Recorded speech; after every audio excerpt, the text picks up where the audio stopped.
안녕하세요. 저는 대구에 있는 영남고급고등학교에서 국어를 가르치고 있는 교사 이재창이라고 합니다. 저는 독서인문교육과 프로젝트 수업, 스마트 교육 분야에 대해 관심을 가지고 열심히 몸부림을 치고 있는 교사입니다. 저는 교직 경력 대부분을 특성화고등학교에서 보냈기 때문에 특성화고등학교 학생들의 기초기본학력 문제나 실제적인 역량 향상 문제에 대해서 자연스럽게 관심을 갖게 되었던 것 같습니다. 그런 점에서 저에게 있어 기초기본학력은 운명?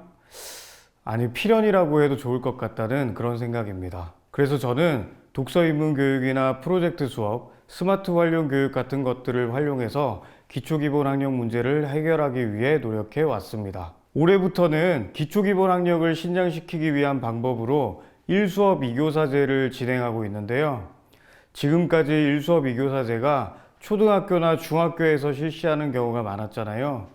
하지만 이제는 기초기본학력 보장법이 시행되게 되면서 고등학교에서도 기초기본학력 보장을 위한 다양한 프로그램들을 진행하여야 하게 되었습니다.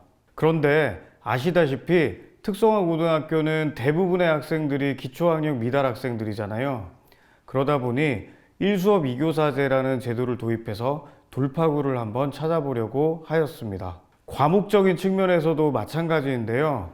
지금까지는 수학이나 영어 같은 과목에서만 1수업 2교사제를 진행했었습니다. 하지만 이제는 기초학력 보장법 때문에 좀 더 많은 과목에서 이 기초기본학력 문제를 해결해야 되기 때문에 더 다양한 과목에서 1수업 2교사제를 시도하게 되었습니다. 제가 1수업 2교사제를 진행한 것도 같은 맥락이라고 보시면 될 것 같습니다. 사실 특성화고등학교에는 이미 많은 학생들이 중학교를 다닐 때 기초기본학력 신장 프로그램을 경험해 본 친구들이 많습니다. 그렇기 때문에 방과 후에 진행되는 기초기본학력 프로그램에 대해서 강한 거부감을 가지고 있는 경우가 많습니다. 말에게 강제로 물을 먹인다고 해서 말이 물을 먹는 게 아니듯이 먹기 싫은 말에게도 자연스럽게 물을 먹일 수 있는 방법이 있다면 그 방법을 사용하는 것이 현명하잖아요. 그런 점에서 나머지로 지칭되는 남아서 하는 프로그램보다는 정규 수업에서 진행되는 1수업 2교사제가 실질적인 도움을 줄 수 있는 효과적인 방법인 것 같다는 생각입니다. 아무래도 정규 수업 시간에 하게 되면 남지 않아도 되고 또 강제로 남게 하면 특성화고등학교에서도 하위권 학생들은 거부감을 강하게 느낄 수 있기도 하거든요.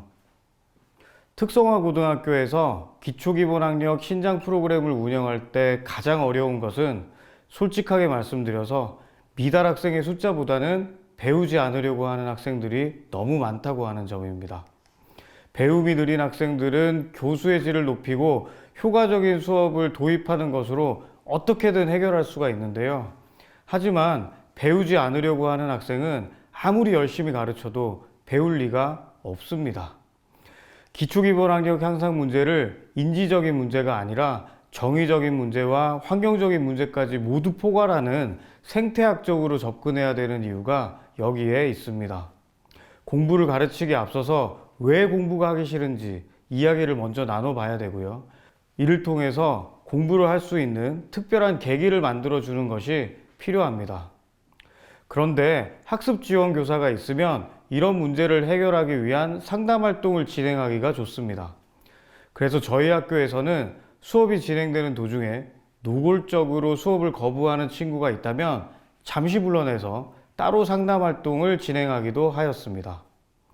이렇게 상담 활동을 진행하게 되면 학생들과 개인적인 공감대가 형성이 되어서요. 선생님과 학생 간에도 래포가 형성되게 되고 또 이렇게 공부에 대한 이야기를 하다 보면 자연스럽게 진로에 대한 이야기도 하게 되거든요.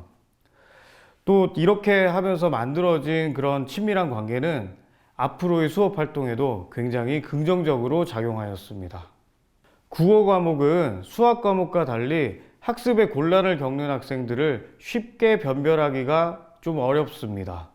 수학 과목은 문제풀이 과정을 지켜보다 보면 문제가 일어나는 원인을 곧바로 찾아낼 수 있지만 국어 과목에서는 읽고 쓰고 말하는 것과 같은 머릿속에서 일어나는 그런 활동들을 하다 보니까 그 내면화된 고등사고 과정을 확인하기가 쉽지가 않습니다. 그렇기 때문에 학습 부진이 일어나는 학생들이 왜 이해가 되지 않는지, 왜 좋은 글을 쓸 수 없는지 그 원인을 파악하기가 쉽지 않은데요. 그래서 국어 과목에서는 학습 지원 교사가 해야 될 일이 무엇이다, 이것을 구분하기가 굉장히 쉽지 않은 편입니다. 하지만 그렇다고 해서 방법이 전혀 없는 것은 아닙니다. 저는 평소에 클라우드 기반의 학습 플랫폼을 활용해서 수업을 진행해 왔는데요.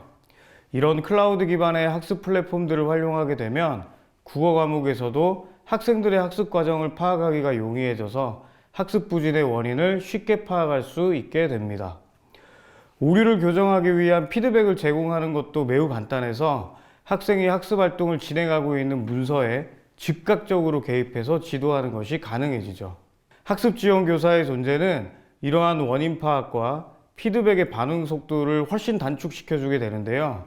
이것은 소위 말하는 촘촘한 학습 지도망을 형성해 주어서 하나에도 놓치지 않는 교육을 가능하게 합니다. 학습 활동에 대한 피드백 속도가 달라진다는 것은 개별화 교육이 내실 있어진다는 의미이기도 합니다. 그러니까 클라우드 기반 수업에서 1수업 2교사제를 실시하는 것은 개별화 수업을 강화하는 매우 효과적인 방법이라 할 수 있겠습니다. 또 디지털 네이티브 세대라고 하더라도 아직도 아이들 중에는 디지털 기반 플랫폼을 활용하는 데 어려움을 겪는 학생들이 있습니다.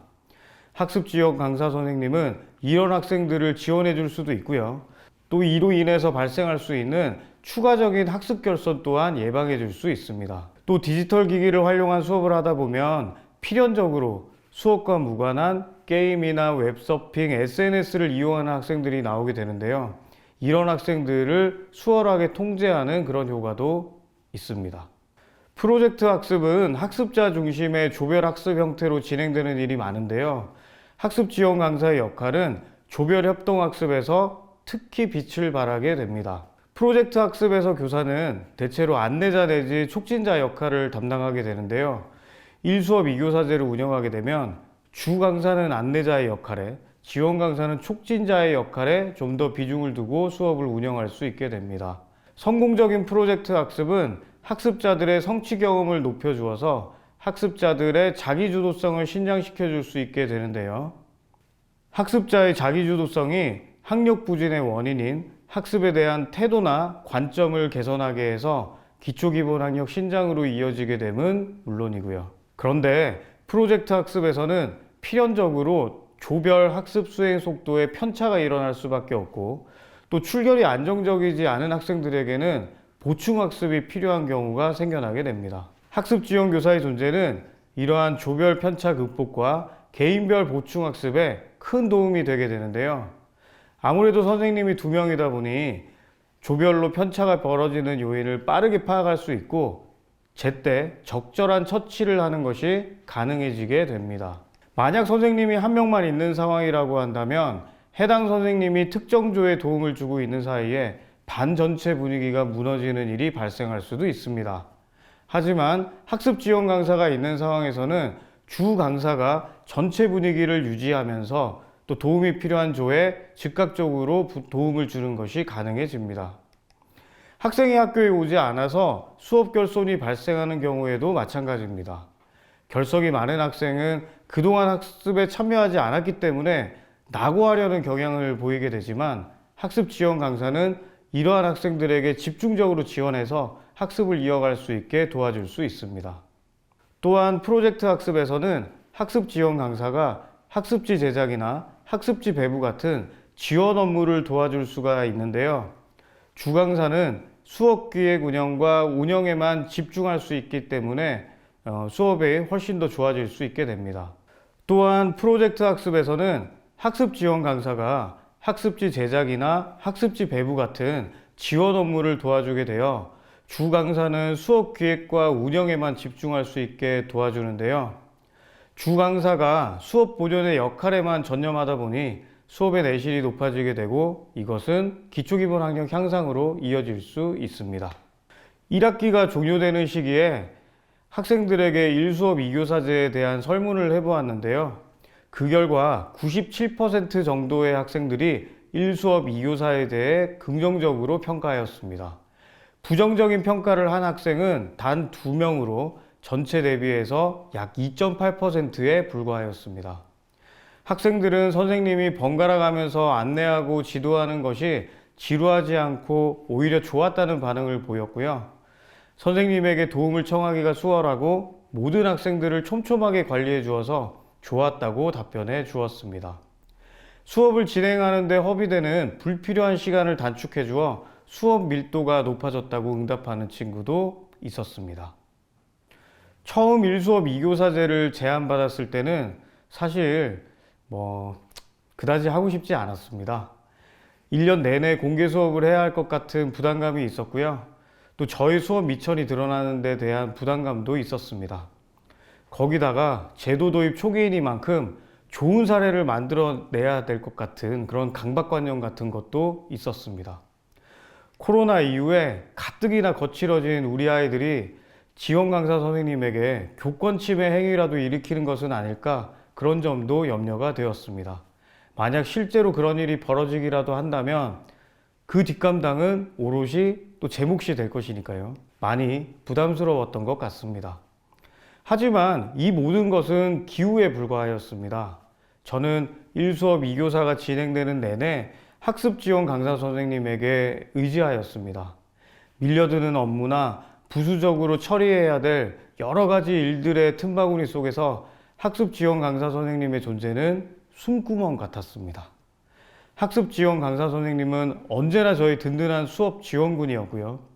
또 언제나 같은 수업 시간에 같은 상황을 맞닥뜨리게 되다 보니까 지원 강사 선생님과 나누게 되는 대화의 주제도 대부분 수업에 대한 내용이거나 학생에 대한 내용이 되는 경우가 많았습니다. 이러한 대화들은 수업의 질 향상에 많은 도움을 주었습니다. 좋은 수업을 운영하기 위해서 훌륭한 동료 교사가 필요하다고 하잖아요.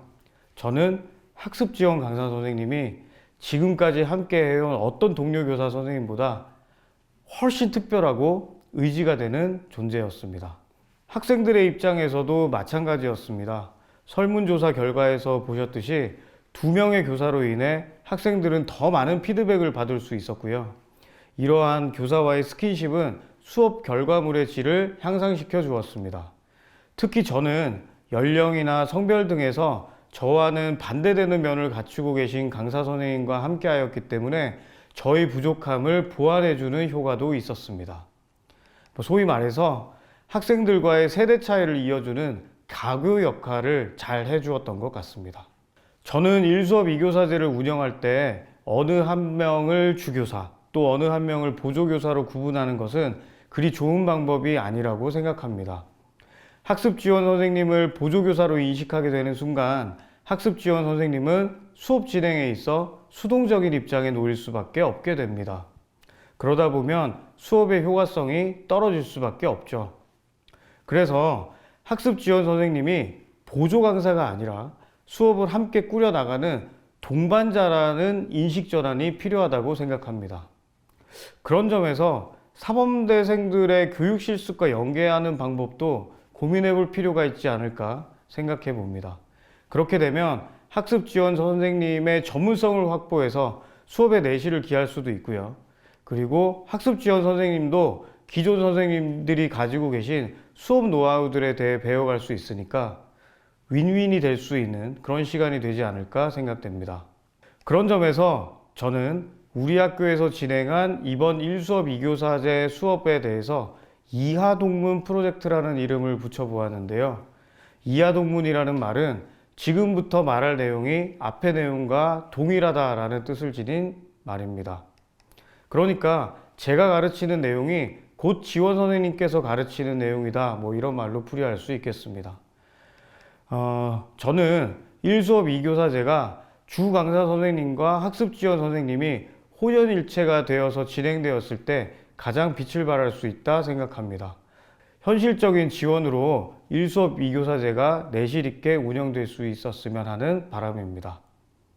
감사합니다.